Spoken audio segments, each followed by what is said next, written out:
Hello, Namaskar. This is Firstpost and you're watching Vantage with me, Palki Sharma.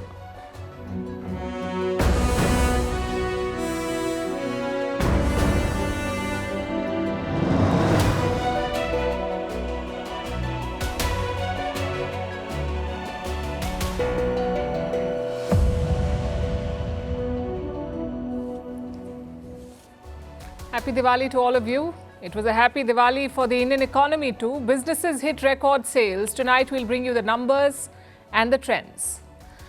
Big numbers in the news in the US as well. Some 7 million people hit the streets against President Donald Trump. They called it the No Kings protests. Trump responded with an AI-generated video. We'll tell you all about it. Also in focus, the military purge continues in China. 9 commanders have been sacked in the latest round as Xi Jinping tightens his iron grip. Meanwhile, Donald Trump apparently asked Ukraine to give up land to Russia. He's preparing to meet President Putin, and the world is wondering if Zelensky will be at the table too. In West Asia, Israel strikes Gaza again. What happened to the ceasefire? In Japan, a historic first, they've got their first woman prime minister. Also bringing you the story of the great Louvre heist that has stunned France. Why the world is scrambling for rare earths which are neither rare nor new. How Amazon Web Services broke the internet and why students everywhere are yelling 6-7. All this and more lined up. First up, the headlines. France's former president Nicolas Sarkozy begins his 5-year jail sentence. Last month, he was found guilty of trying to get election funding from Libyan dictator Muammar Gaddafi. Sarkozy is the first former head of state to be sent to prison in modern French history. Turkey's President Recep Tayyip Erdogan arrives in Kuwait. It's his first stop on a 3-day Gulf tour. From Kuwait, Erdogan will head to Doha. Ankara wants to acquire some of Qatar's used Eurofighter Typhoon jets as Turkey looks to modernize its air force. US Vice President J.D. Vance lands in Israel. His visit comes amid a fragile ceasefire in Gaza. Donald Trump has warned Hamas against breaching the truce. Vance is expected to meet the Israeli Prime Minister tomorrow. Egypt's intelligence chief is also in Israel to reinforce the truce. In the Sudan, a drone attack hits the area near the Khartoum airport. The strike took place just a day before the army-backed government was due to reopen the facility for domestic flights. The airport has been shut since fighting erupted in April 2023. Taiwan's exports hit a record high in September, rising by more than 30% from a year ago. It was driven by a high demand for artificial intelligence technology. Taiwan is a global powerhouse in manufacturing semiconductor chips which power AI. And Italy's birth rate is set to sink to a historic low this year. In 2024, the number of births in the country declined for the 16th year in a row. The birth rate is expected to drop further this year, aggravating Italy's demographic crisis.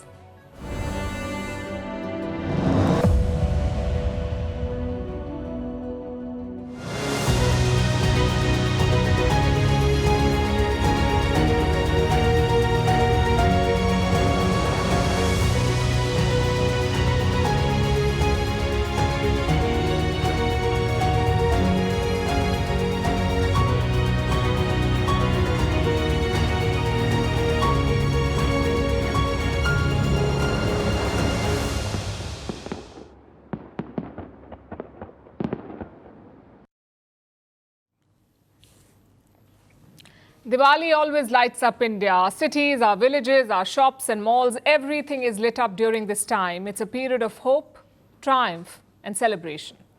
But this year, it's not just our homes that have lit up. It's also our economy.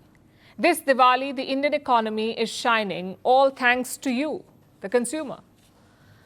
Let's show you the data prepared by the CAIT, that's the Confederation of All India Traders, basically a top traders' body. They have calculated India's total Diwali sales at 6.05 lakh crore rupees.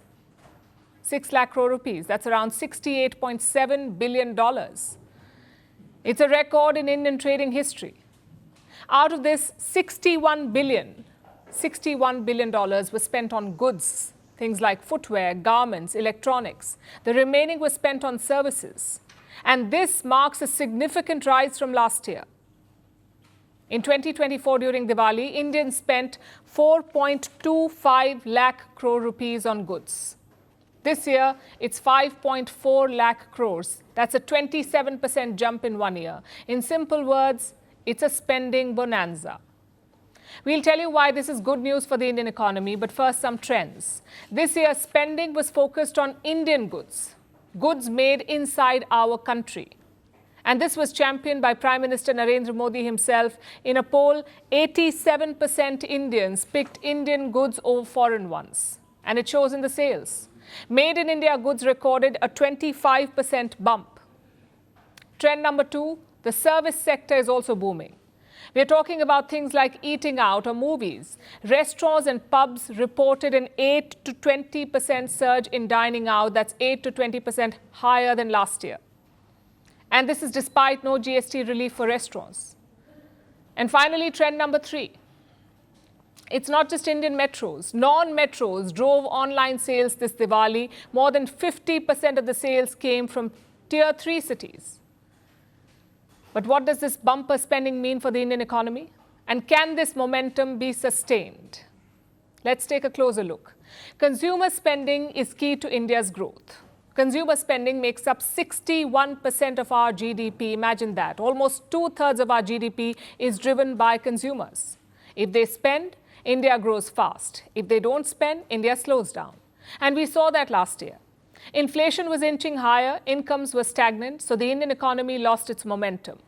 From July to September in 2024, India grew by just 5.4%.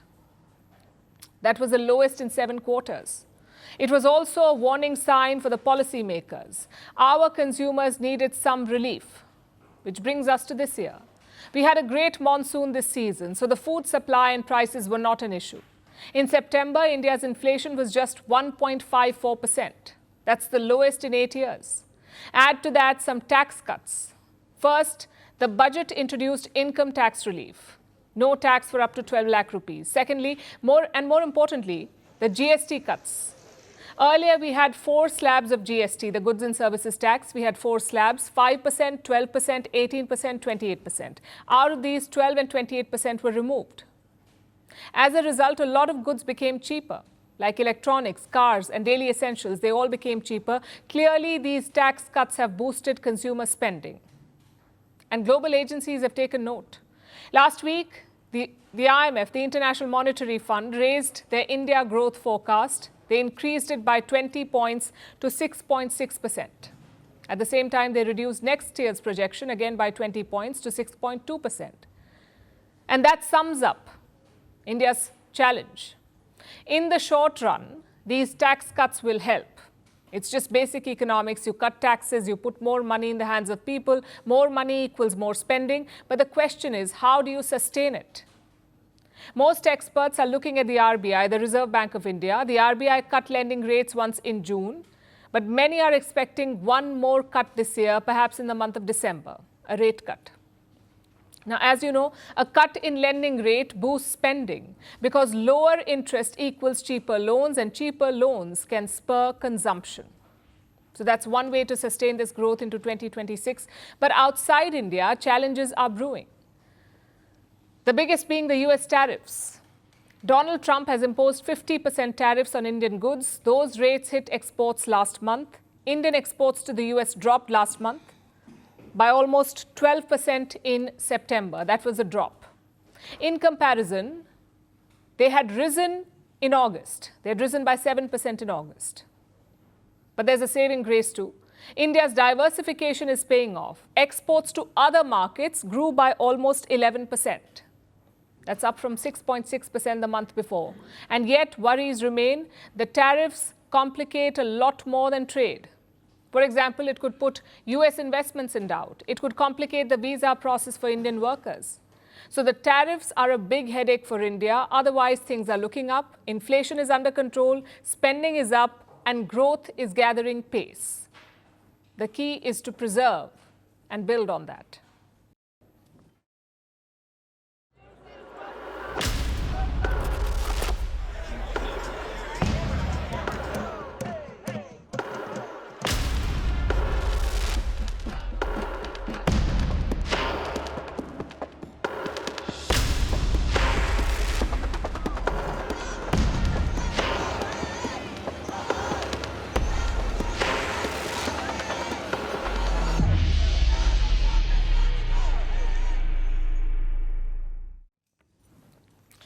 This weekend, 7 million Americans took to the streets. 7 million people. That's 1 in every 40 Americans. They came out to join a protest, the No Kings protest.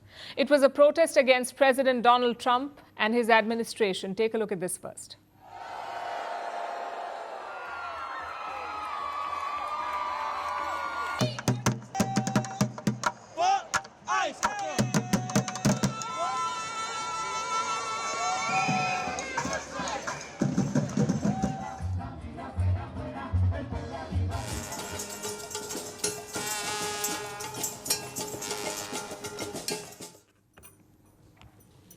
Like you saw, protests broke out in all major U.S. cities from Chicago to New York, Washington, and even Los Angeles. Even smaller towns were not behind. 7 million people gathered across 2,700 cities and towns in America, which makes this demonstration historic in its scale.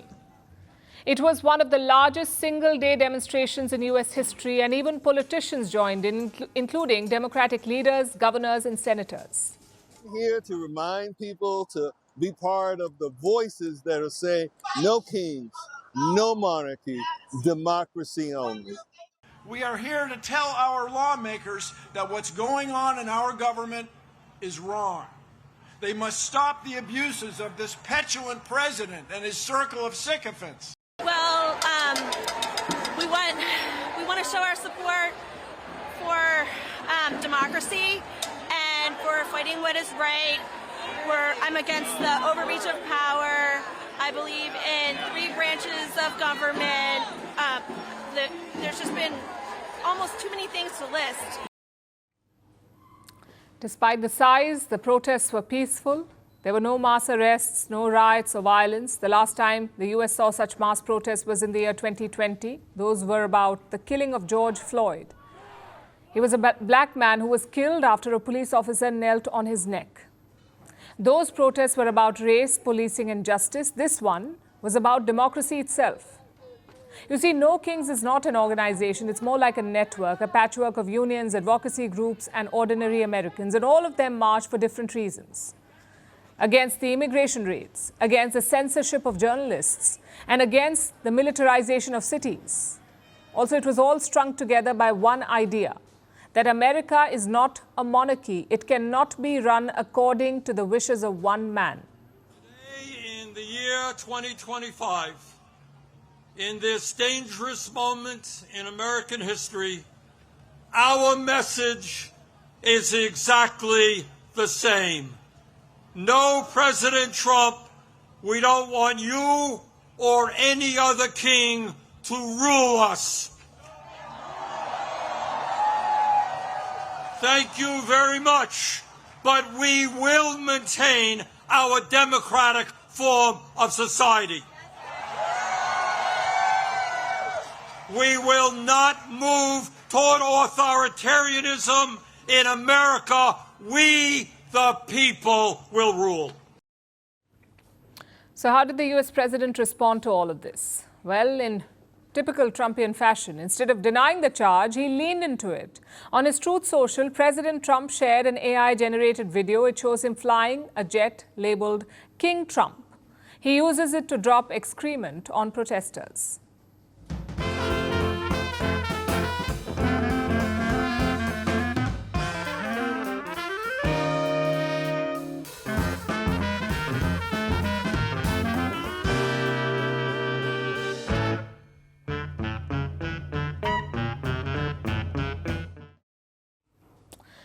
Well, his administration was not too far behind. Vice President J.D. Vance shared a picture with Trump wearing a crown.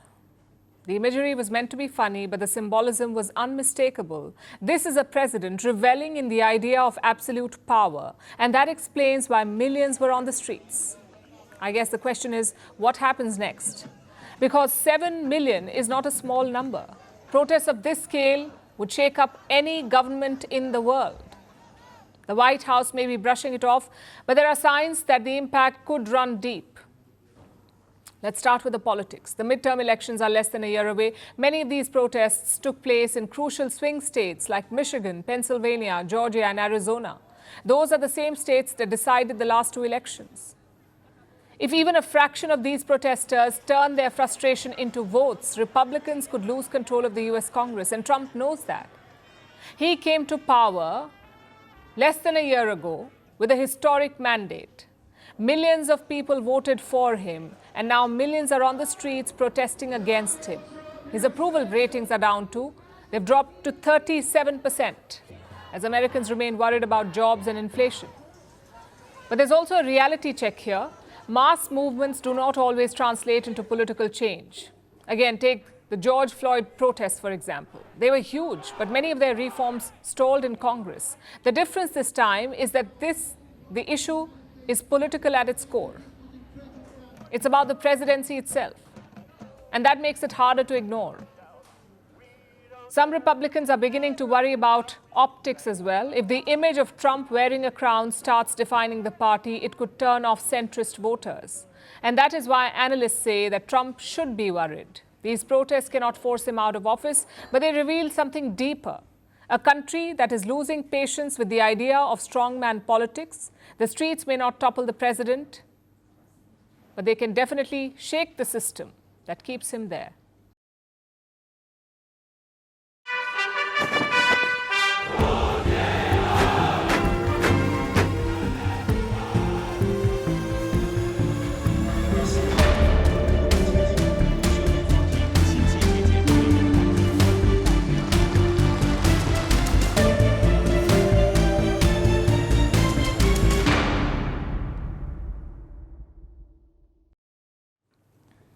In China, President Xi Jinping has launched yet another purge. He has removed 9 top military officers, and this has become a familiar pattern in his regime.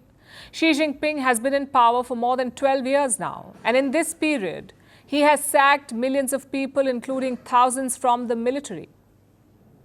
In the latest round, a high-ranking general has been purged. His name is He Weidong. You may have heard of him.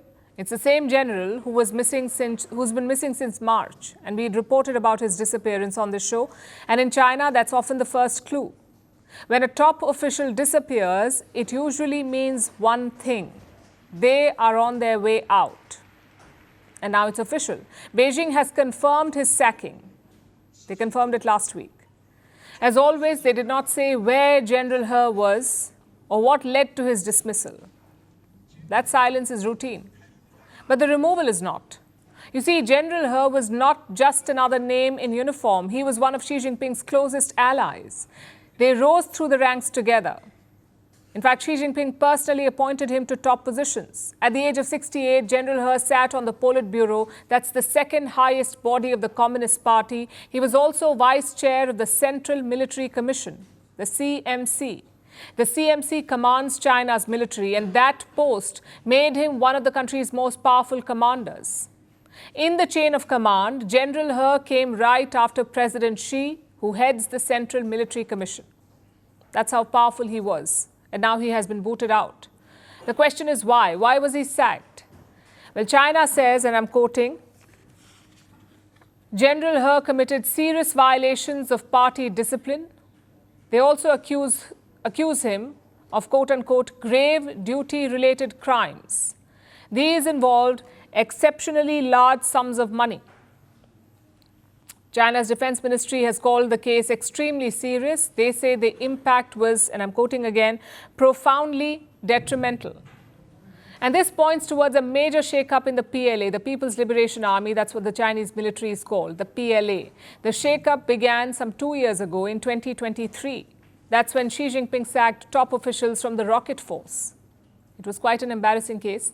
The Rocket Force handles China's nuclear arsenal.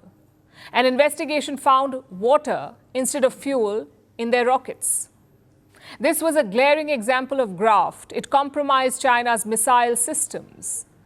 It triggered a sweeping crackdown. More than a dozen senior military figures were purged. The list includes 2 former defense ministers, 2 commanders in the aerospace sector, key members of the Rocket Force, and now as many as 9 senior military officials, including General He. Apart from him, another prominent dismissal is that of Admiral Miao Hua. He headed the political work department of the CMC. Now, Admiral Miao was one of the top political voices in the PLA. Now he's gone, along with senior officers in the rocket force, China's paramilitary force, and officials from both the army and the navy. Like I said, 9 senior officials in total. It's a sweeping purge. It covers all key wings of China's defense setup, the missile force, the army, the navy, the political leadership in the PLA. This is the largest purge since Mao's rule ended in 1976. And it has raised a major question. Is Xi Jinping struggling to control his own military? He took power more than a decade ago. One of his first moves was to clean up the PLA. He removed anyone who posed a threat. He filled the ranks with loyalists, with generals who owed their rise directly to him. But all these years later, more than 12 years later, his cleanup has not ended. Even loyalists like General He are being sacked. Consider this figure. Since he took office, Xi Jinping has removed nearly 20% of China's generals appointed by him. Nearly 20% of his own appointees have been removed. Now, there are 2 ways to look at this. One, the constant purges highlight his grip on power. Even if you're loyal to the Chinese president, you're not necessarily safe if you're in the wrong. And he treats everyone equally. That's one way to see this. And 2, this reveals the gaps in China's military. The president wants a force that can fight and win wars, a military that can take Taiwan by force if necessary. But constant purges do not build strength. They create uncertainty. They create instability. If President Xi cannot trust the men he appointed and promoted, then who will be left to lead his army?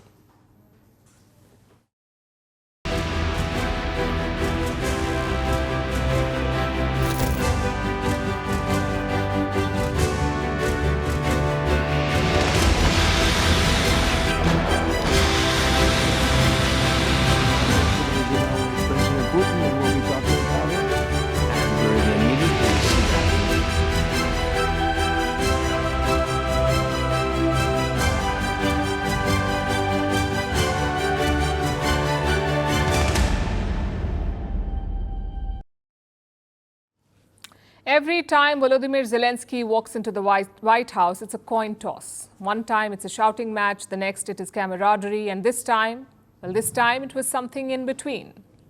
Zelensky arrived at the White House on Friday night, and I must add he came wearing a suit. He met President Trump.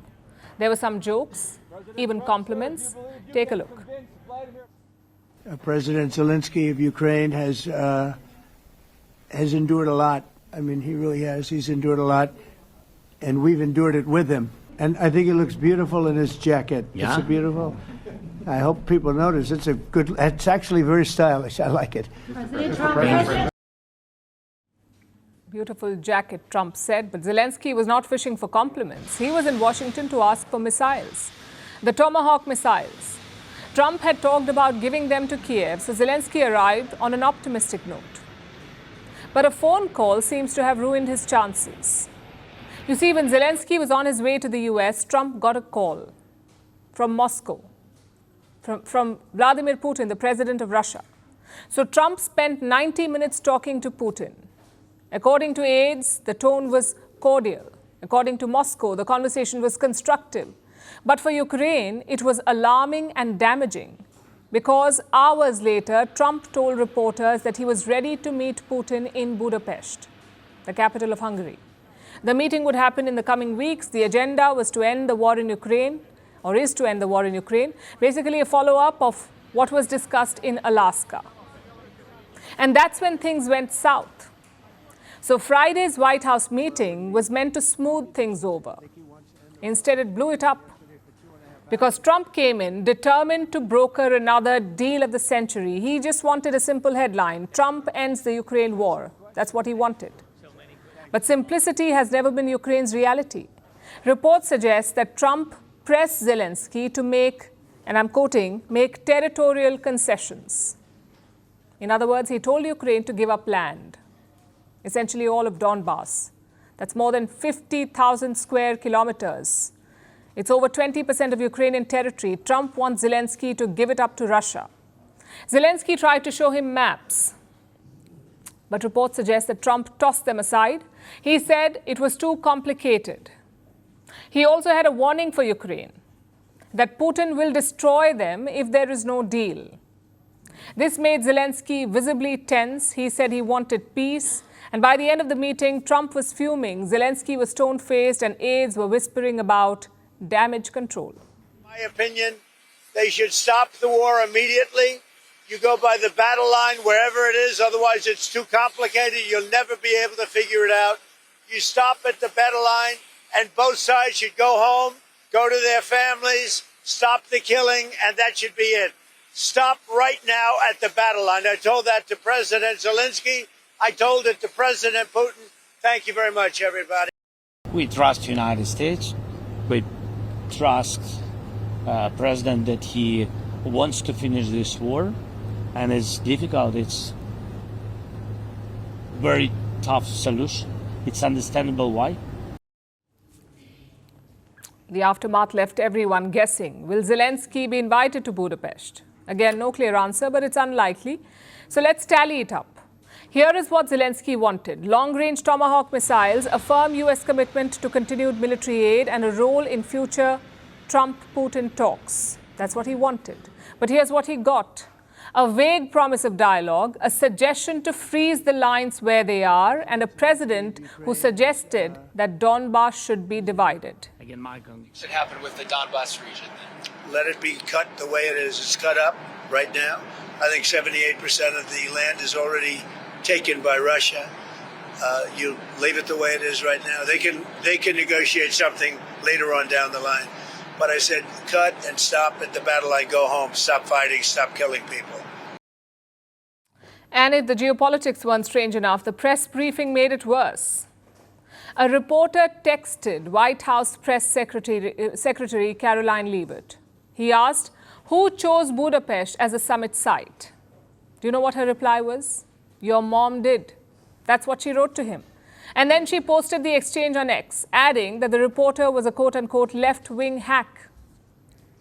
So Trump may want to end wars in Europe, but his press secretary is picking battles with reporters. Meanwhile, Hungary says it's prepared, ready to host a Trump-Putin meeting. At the same time, a previously scheduled meeting may not go ahead. It may not happen, a meeting between the US Secretary of State and the Russian Foreign Minister. So the road to Budapest is already rocky, and Zelensky is heading off to London. He will meet his European allies on Friday. We will hold a meeting of the Coalition of the Willing on Friday, partly in person and partly virtually, which will gather some of us in London, and President Volodymyr Zelensky will be there. And so we continue to advance. The war has dragged on for more than 3 years. Nearly a fifth of Ukraine remains under occupation, and now even their strongest ally seems unsure of which side of the map to stand on. So for Ukraine, the coin is still spinning. Heads, peace, tails, another winter of war, and no one, least of all Zelensky, knows which way it will fall.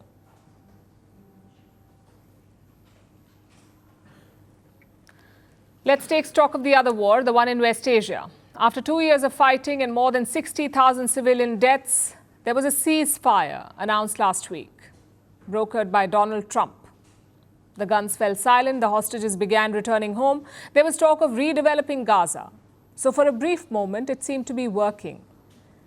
But the hope was short-lived. On Sunday, Israel launched airstrikes on Gaza. Dozens of people were killed, and aid was temporarily halted. Today, no fighting has been reported. The ceasefire is set to be back in place. But can this fragile peace hold for long? Our next report has more. The ceasefire in Gaza was meant to bring relief. Instead, by Sunday, the war returned to the skies. Israel accused Hamas of killing 2 of its soldiers near Rafah. It said they fired an anti-tank missile and opened fire on its troops. Within hours, Israeli jets launched a wave of strikes. Explosions lit up the sky in Gaza, and hospitals reported more than 40 people killed in a single day.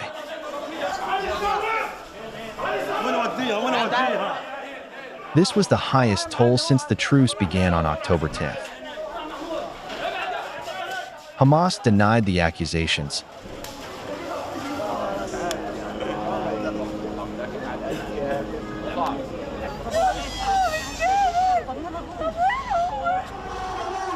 It said it had no contact with fighters in Rafah. It called Israel's claims flimsy pretexts to restart the war. Israel said its forces were attacked thrice. Today, the IDF announced terrorists fired an anti-tank missile and gunfire towards our troops operating in the area of Rafah to dismantle terrorist infrastructure, all in accordance with the ceasefire agreement. Now, in response, the IDF began striking in the area to eliminate the threat. The fallout was immediate. Israel announced it had halted aid deliveries into Gaza. It linked any resumption to Hamas upholding the agreement.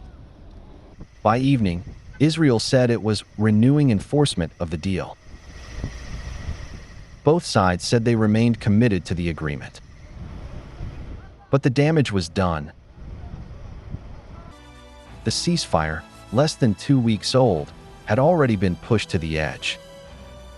The agreement, brokered by the United States, was meant to change everything. Fighting would stop.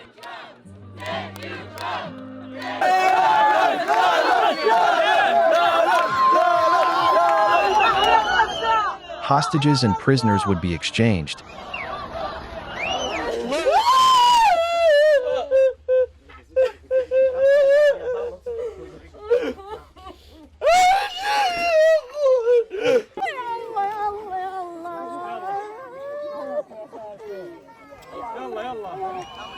Aid would flow into Gaza. And talks on the territory's future would begin. Some of that has happened. Hamas has released 20 living hostages.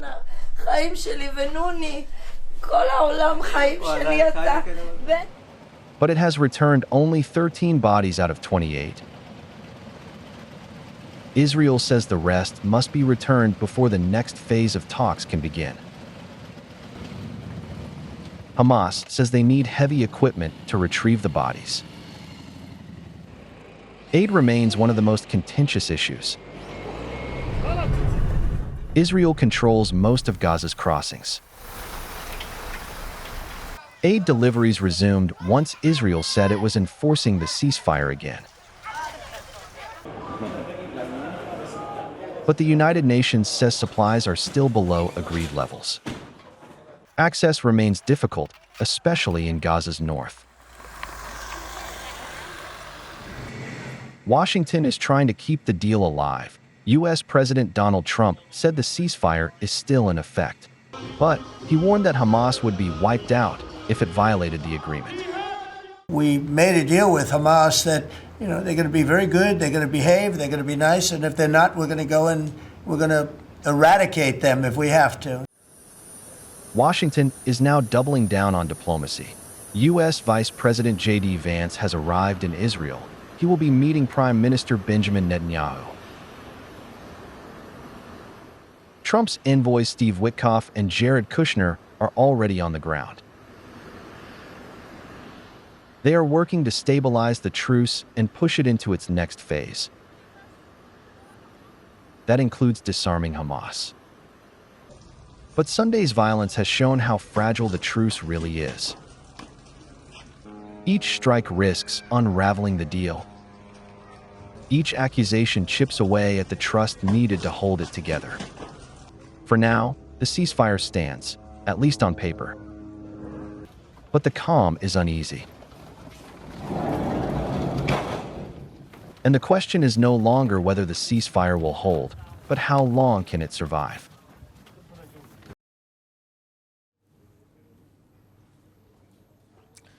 Our next story takes us to Japan, a country known for its technology, economic power, and rich cultural influence. But today, Japan is in the headlines for something else. It has got its first woman prime minister. The first ever woman prime minister, her name is Sanae Takaichi. She's a hardline conservative, and she now leads the world's fifth largest economy. Her election comes at a tricky time, a period of political uncertainty in Tokyo. Japan has had 5 prime ministers in 5 years. Governments have struggled to survive, and public trust has collapsed. The last Prime Minister was Shigeru Ishiba. He was forced to resign after his coalition fell apart. His party is called the LDP, the Liberal Democratic Party. It's the longest ruling party in Japan. Recently, it lost its coalition partner of more than 25 years. This was due to political scandals and conservative policies. So the coalition collapsed. The government did not have enough seats to claim majority in parliament. They had to look for a new ally. They built a new alliance with a smaller party, but they're still short of a majority in parliament. And that is what Prime Minister Takaichi inherits. A weak government, a divided parliament, and a voter base that is fast losing faith. Despite these odds, her rise is historic because politics in Japan has always been a man's world. The imbalance runs deep. Look at the Gender Gap Index. Out of a list of 148 countries, Japan ranks 118. That's the lowest among the G7, or the group of 7 countries. Now look at the lower house of their parliament. Last year, only about 10% of the lawmakers were women. In the G7, the average was 30%.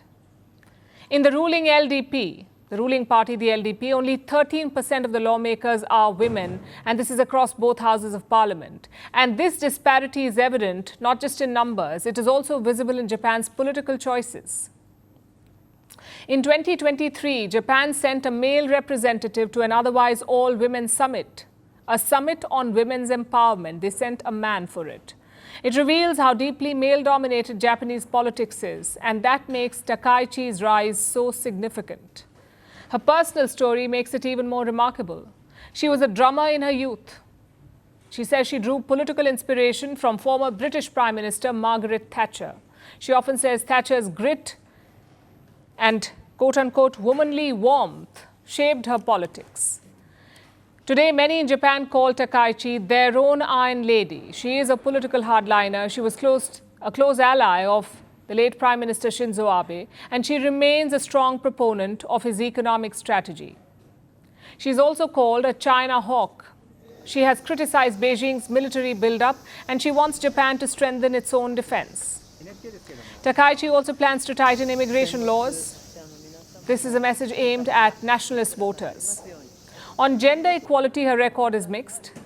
She had promised a Nordic-style cabinet, the kind that you see in Finland or Norway, where women hold up to 60% of the ministerial posts. But when she appointed her ministers, only 2 out of 18 were women.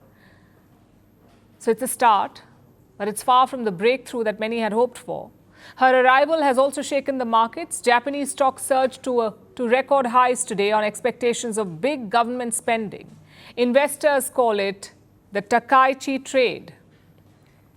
But the yen fell to its lowest level in 6 days, and she will have to hit the ground running because a big test is coming for Japan's new prime minister, a visit from US President Donald Trump. That's expected later this month, the visit. So Japan is entering a new political era, one that will test how far its institutions, its policies, and its people are willing to adapt. Sane Takaichi's arrival may be symbolic, but can she deliver substance? Can she shape a future that matches her country's ambitions? We will keep track of this one for you.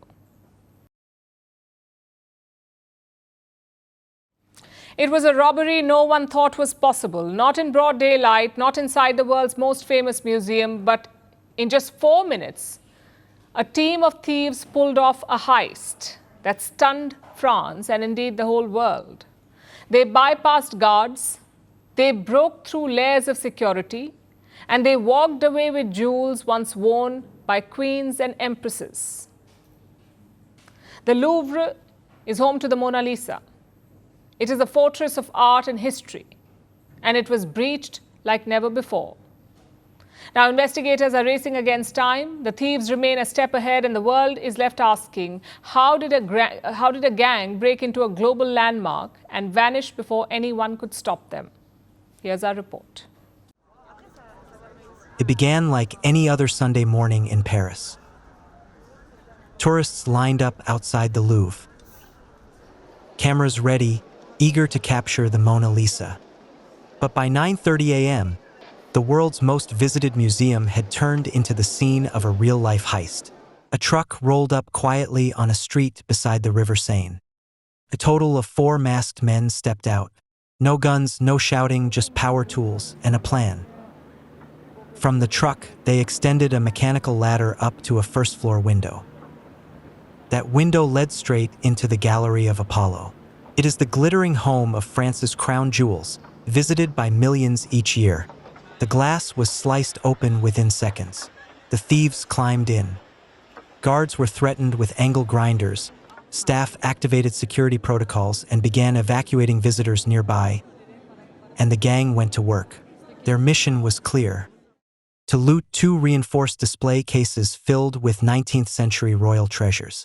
Among them, an emerald necklace gifted by Emperor Napoleon I to his wife, a sapphire diadem once worn by Queen Marie Amélie, and a brooch that belonged to Empress Eugenie. The heist was surgical. For minutes inside, 8 priceless artifacts gone. A 9th, Empress Eugenie's golden crown, slipped from their hands. It was found later, damaged, on the ground outside. The escape was just as calculated. 2 scooters waited below. The thieves descended and disappeared into Paris traffic. Before leaving, they even tried to set fire to their truck. But a museum employee stopped the flames in time. The museum was sealed off within minutes. Soldiers surrounded the glass pyramid. Tourists were evacuated behind police tape, and across France, outrage spread. Officials admitted security had failed. France's interior minister spoke of a great vulnerability.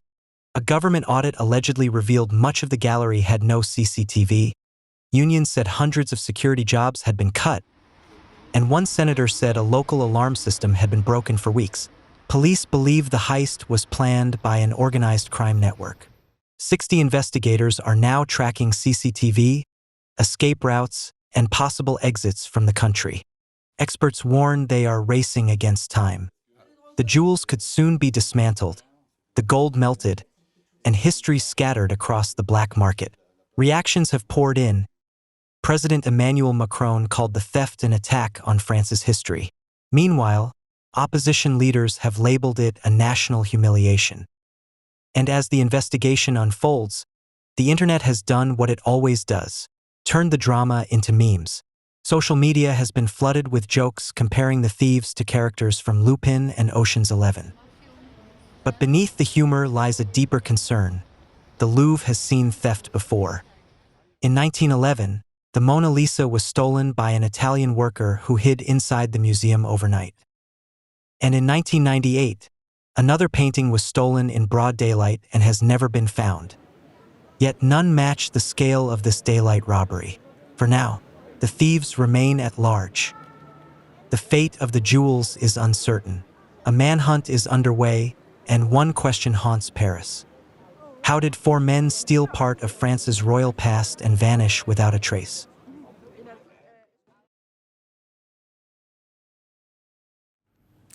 Take any bilateral talks in recent months. Chances are you will find 2 words there: rare earths. By the way, they're not rare and they're not new, but they are defining geopolitics in the 21st century. It seems like every deal these days is about rare earths. Ukraine is promising their reserves to the US, Pakistan is promising theirs, and the latest is Australia. Australian Prime Minister Anthony Albanese is in Washington. He signed a rare earths deal with Donald Trump. Both countries will invest $8.5 billion in total, out of which $1 billion will be invested within 6 months. The plan is to identify, mine, and process rare earths. As always, Trump is overselling it. He says this deal could drop rare earth prices to $2. Work together very much on rare earths, critical minerals, and lots of other things. And we've had a very good relationship. We've been working on that for quite a while. In about a year from now, we'll have so much critical mineral and rare earths that you won't know what to do with them. They'll be worth about $2. Let me put that in context. Common rare earths trade at around $70. Trump says they'll be down to $2. For starters, how likely is that? And secondly, what explains this rush for rare earths? Well, first, some basics. Rare earths are a category of minerals. There are 17 of them, 17 minerals, all found in the Earth's crust. Again, don't go by the name. Like I said, these are not rare at all. There are 110 million tons of rare earths. China has 44 million tons. Brazil has 21 million. India has 6.9 million tons and Australia has 5.7 million. The US is 7th on the list. They have 1.9 million tons of rare earths. In today's world, you cannot survive without them. Rare earths go into fighter jets, they go into mobile phones, they go into semiconductors and electronics. Many experts have called them the new oil. But why the rush? If there is so much of rare earths, why worry? Because the problem is not availability, the problem is extraction. China controls 70% of rare earth mining. They also make up 90% of the processing. It's almost like a monopoly. Beijing has the technology and the experience to extract rare earths. If they want to, they can choke the world. And we saw that earlier this year. When Trump imposed tariffs, China curbed rare earths. Soon, US companies began complaining, and this forced Trump to de-escalate. He paused the tariffs and he began talking to China. So as things stand, China has a chokehold on rare earths and Trump is trying to break it. Despite what he says, it won't be easy. Experts say China's dominance will last a decade or more, plus it will be expensive to break it. Because these rare earths are not needed in big quantities. All you need is a small amount of it. So companies may not find it lucrative to set up new supply chains. It would be cheaper to keep buying from China. And that's what Beijing is counting on. The formation of global production and supply chains is the result of market and enterprise choices. Key mineral resource countries should play an active role in safeguarding the security and stability of industrial and supply chains, ensuring normal economic and trade cooperation. Market forces will favor China, but this is not just about the laws of economics. This is also about strategy. The US does not want to depend on China, certainly not for fighter jets or electric vehicles. As an idea, it is important. India, too, is dependent on China for rare earths. Almost 65% of our rare earths come from China, this despite India having 6.9 million tons of it. So New Delhi is also worried. Recently, the government announced two moves. One is to ramp up rare earth production. Some $800 million is being set aside for this. And two, a mineral stockpile is being set up. The idea is to have a backup if China chokes the supply. But again, the problem is the same. We need to invest time and money into this campaign, maybe even endure some pain, because China will not allow its monopoly to end. They will fight back. For starters, they can flood markets with cheap rare earths. This would discourage private players from coming in. Or they could curb sales to certain countries, basically force them to abandon their diversification plans. Now, none of this means that China should not be challenged. In fact, it's more reason to do so. It should be challenged.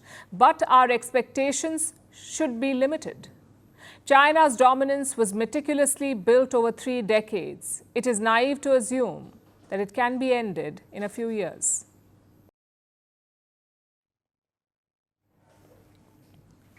Yesterday, the internet went dark, apps froze, websites crashed, and millions of people lost access to their favorite internet services.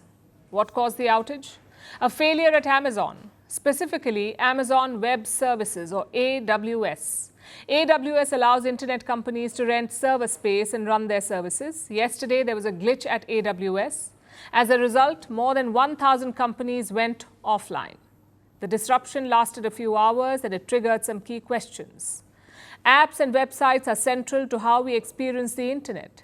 When they stop, daily life stops with them. So should so much power sit with one company or a handful of companies? Some American lawmakers say that this should change, that the internet should not be so dependent on a few tech giants. Our next report tells you about the debate that is playing out and how AWS broke the internet.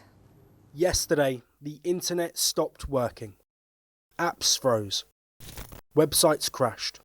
And millions of people couldn't get online. For a few hours, it felt like a digital blackout. The reason? A failure at Amazon Web Services, or AWS. More than 1,000 companies were hit. Snapchat, Reddit, WhatsApp, even online tax portals and banking apps. All of it because one company had a bad day. AWS is the world's largest cloud company. Think of it as a giant warehouse for the internet. It stores the data, pictures, videos and software that power our favourite apps. Instead of every company buying its own servers, they rent space on AWS. So when AWS breaks, the internet breaks with it. Yesterday morning, that's exactly what happened. Amazon's engineers noticed increased error rates in one of their main data centres. It was based in North Virginia, a key hub for AWS. Soon, users across the world began to lose access. The cause? A DNS failure. DNS stands for Domain Name System. Think of it as your phone's contact list. You type and your phone dials the right number. The DNS does the same thing, but for the internet. It takes a website's name, like google.com, and finds its location online. But yesterday, that system stopped working. It couldn't match names with addresses. So when you opened an app, your device didn't know where to go. The app was still there, but your phone couldn't find it. Experts say DNS failures are common. Sometimes they happen during maintenance. Sometimes it's a small configuration mistake. Sometimes it's a chain reaction inside a data center. In this case, AWS blamed an internal error, a glitch in one of its database systems. That single point of failure spread across the network, and within minutes, a large part of the web went dark. This outage exposed how fragile the internet has become. Most of the world's apps run on the services of just a few companies. They host everything from emails to payment systems. It's cheaper and faster for businesses. But it also means a single failure can cause ripples worldwide. There are smaller players like IBM, Alibaba and Stackit in Europe, but none match AWS in scale. Replacing Amazon's network would be like trying to replicate the world's electricity grid overnight. That's why the outage has reignited a political debate. US Senator Elizabeth Warren posted a sharp message after the blackout. She wrote, "If a company can break the entire internet, they are too big. Period. It's time to break up big tech." Her post followed a string of antitrust cases in the United States. Earlier this year, a federal judge refused to make Google sell its Android or Chrome businesses. Warren called that decision a slap on the wrist. She and other lawmakers argue that no single company should control so much of the internet, and Monday's outage proved their point. It highlights the scale of dependence on a few major players. One error, one company, and almost the entire web goes offline. For millions, it was a reminder the internet may feel endless, but it still runs through a few very powerful hands.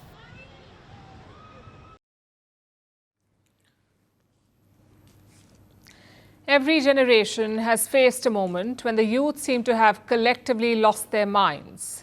For boomers, it was Beatlemania. For Gen X, it was MTV and punk rock. For millennials, it was random internet challenges. For Gen Z, it was the Skibidi toilet. And for Gen Alpha, it is 6-7. Yes, 6-7, two ordinary numbers that now hold the power to disrupt classrooms. If you walked into one lately, you may have already heard it. A teacher says, turn to page 67, and suddenly the entire class erupts. Books are slammed, chairs are shaken, children scream, 6-7. Some schools have gone so far as to ban the phrase entirely. Others have tried to co-opt it. But the more adults fight it, the stronger it grows. Because let's be honest, we've all been there. Nothing delights kids more than rebellion. But where did 6-7 even come from? Well, the origin story is pretty weird. It began with a 2024 rap song called Doot Doot 6-7. The chorus repeated the numbers, then came TikTok. The sound was mashed into basketball highlights. A high school player added to it, and within weeks it became an internet sensation. Kids parroted the phrase everywhere. Ask 10 kids what 6-7 means and you will get 10 different answers. Maybe even a few laughs. Some will say it means so-so.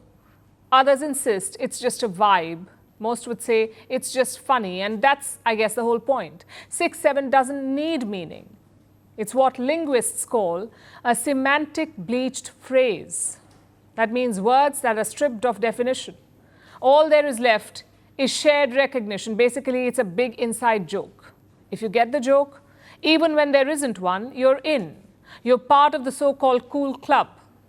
Now, if you were born before 2000, you may be wondering, what does this even mean? Does it even make sense? Well, it doesn't. Every generation invents this kind of nonsense. The 6-7 slang is not just for fun. It is social architecture, apparently. It builds walls and bridges simultaneously. It's a way to bond with your peers, but it also keeps your parents and teachers clueless. And it's not happening in isolation. It's part of a larger wave of what is known as brain rot humor. Jokes that are deliberately meaningless. Think terms like skibbity, or making up words like delulu, which means delusional.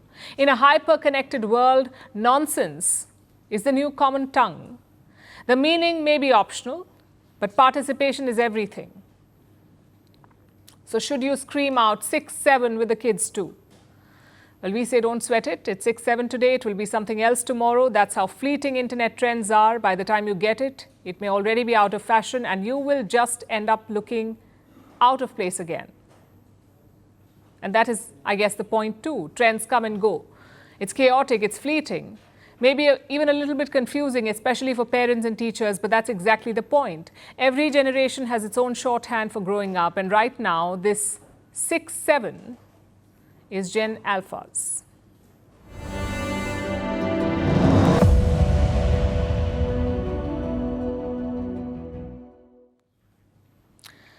There's a nip in the air these days in Delhi, which can only mean one thing. Winter is coming, and so is the annual ritual of pollution.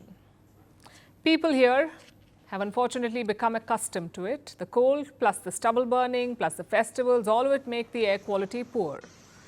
It's also a gold mine for memers in other cities, because pollution is the one thing they always mock Delhi for, and it's no different this season. As the AQI surged, the roast session began.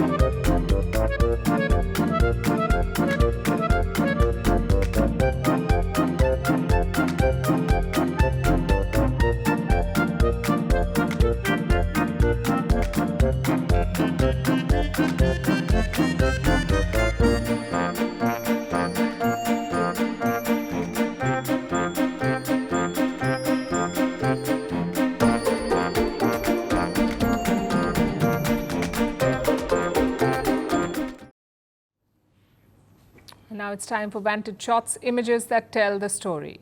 India's Ayodhya lights up 2.6 million lamps for Diwali, setting a Guinness Book World Record. Prime Minister Modi celebrates Diwali on INS Vikrant with Navy personnel, and police in Nepal honor their canine force during the festival of Tihar. Finally, we are taking you back in history. On this day in 1994, the US and North Korea signed a landmark deal. It was called the Agreed Framework.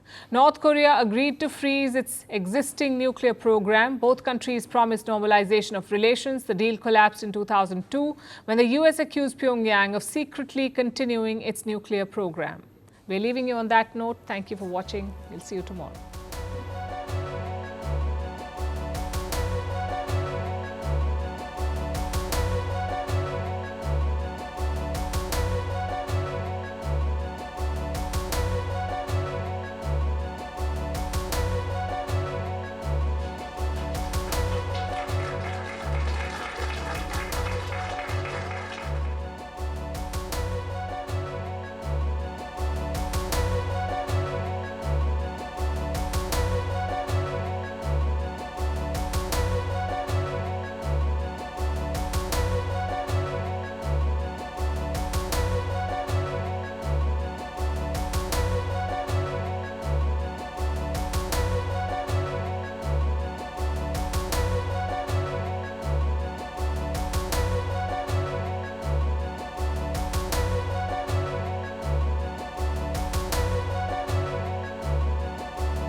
Want the facts? The latest developments? News that gets straight to the point. Well, we've got all three just for you. This is Firstpost Live, a brand new show, your window into what really matters. Don't miss it.